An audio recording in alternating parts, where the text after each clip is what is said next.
Assalamualaikum warahmatullahi wabarakatuh. Perkenalkan, saya Rodiza Makab dengan NIM L0211911061 akan menjelaskan mengenai pengaruh konsentrasi pemaparan surfaktan alkyl benzen sulfonat atau A yang biasa kita kenal dengan deterjen terhadap toksisitas dan kerusakan jaringan ikan nila.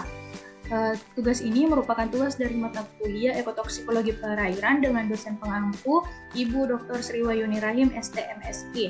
Adapun paper ini ditulis oleh Hardini et al. Pada tahun 2012 dalam Jurnal Perikanan dan Kelautan. Langsung saja untuk mengefisienkan waktu. Sebagai bahan pembersih, deterjen merupakan hasil teknologi yang memanfaatkan bahan kimia dari hasil samping penyulingan minyak bumi, ditambah bahan kimia lainnya seperti fosfat, silikat, bahan pewarna, dan bahan pewangi. Produksi deterjen yang terus meningkat setiap tahunnya digunakan untuk kebutuhan masyarakat sebagai bahan pembersih. Deterjen atau bahan pembersih sejenis lainnya merupakan senyawa kimia yang banyak digunakan dalam rumah tangga maupun industri. Pengaruh deterjen atau bahan kimia lainnya terhadap lingkungan dapat diketahui dengan melakukan uji biologis terhadap ikan dengan melihat mekanisme fisiologi dan sistem hidupnya yang perlu dipertimbangkan sebagai faktor yang terpengaruh. Dalam jurnal ini, adapun penelitian yang digunakan yaitu pada pemaparan deterjen ABS atau alkyl benzen sulfonat digunakan metode pergantian air yaitu static test, yaitu media uji diganti secara teratur dengan selang waktu tertentu, yaitu dilakukan sebanyak 2 hari sekali. Untuk proses uji pemaparan surfaktan ABS terhadap toksisitas dan kerusakan jaringan ikan nila menggunakan metode eksperimental, di mana dilakukan 6 perlakuan dengan masing-masing 3 kali ulangan, ya, dengan uji L50 dengan uji bioassay. Konsentrasi yang digunakan berdasarkan hasil dari pendahuluan dan mengacu pada seri logaritmik. Yang pertama, perlakuan A, konsentrasi deterjen alkyl benzen sulfonat dengan 0 mg per liter sebagai kontrol. Perlakuan B, konsentrasi deterjen ABS 2,4 mg per liter.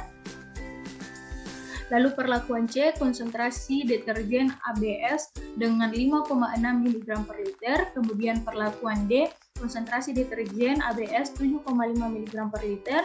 Perlakuan E, konsentrasi deterjen alkyl benzen sulfonat 10 mg per liter. Dan perlakuan F, konsentrasi deterjen alkyl benzen sulfonat 13 mg per liter.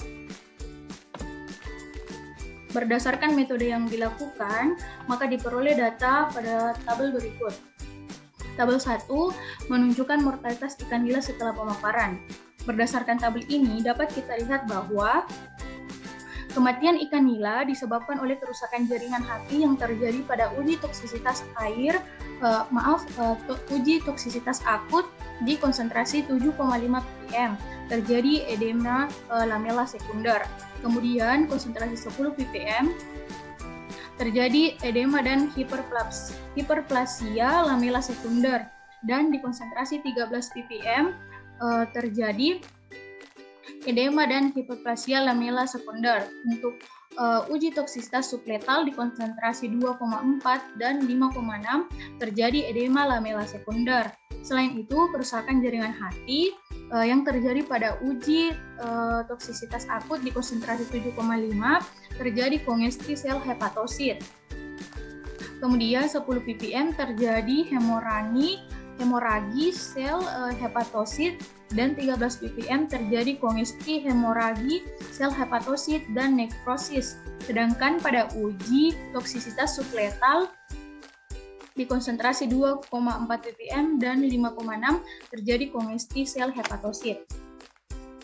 Kemudian selanjutnya tabel 2 yaitu kisaran suhu pada masa percobaan. Pada tabel 2 kisaran suhu optimal menurut Jangkaro et al.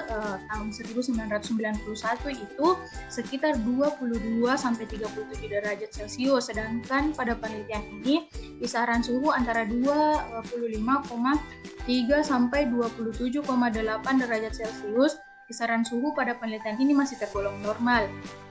Jadi, kematian ikan dalam penelitian ini tidak dipengaruhi oleh suhu.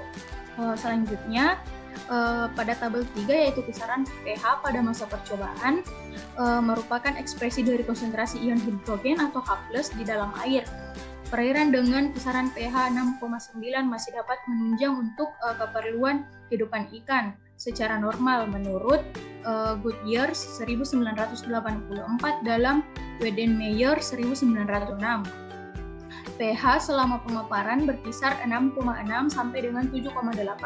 Adapun hasil kisaran nilai pH yang didapat dari media uji selama pemaparan masih dalam batas normal sehingga masih dapat ditolerir oleh ikan. Selanjutnya tabel 4 yaitu kisaran DO atau density oksigen atau oksigen terlarut pada masa percobaan. Pada tabel 4, oksigen terlarut merupakan parameter kualitas air yang penting karena kandungan oksigen yang terlarut berjumlah 3,0 ppm atau kurang dari itu dapat membahayakan ikan. Menurut Effendi, tahun 2000 konsentrasi yang baik bagi ikan seharusnya 5,0 ppm. Hal yang dapat kita simpulkan dari paper ini yaitu pengaruh konsentrasi pemaparan surfaktan alkyl benzen sulfonat atau ABS atau yang biasa kita kenal dengan deterjen terhadap toksisitas dan kerusakan jaringan ikan nila. Oleh kesimpulan, konsentrasi 7,56 ppm dapat mematikan ikan sebanyak 50% selama 96 jam.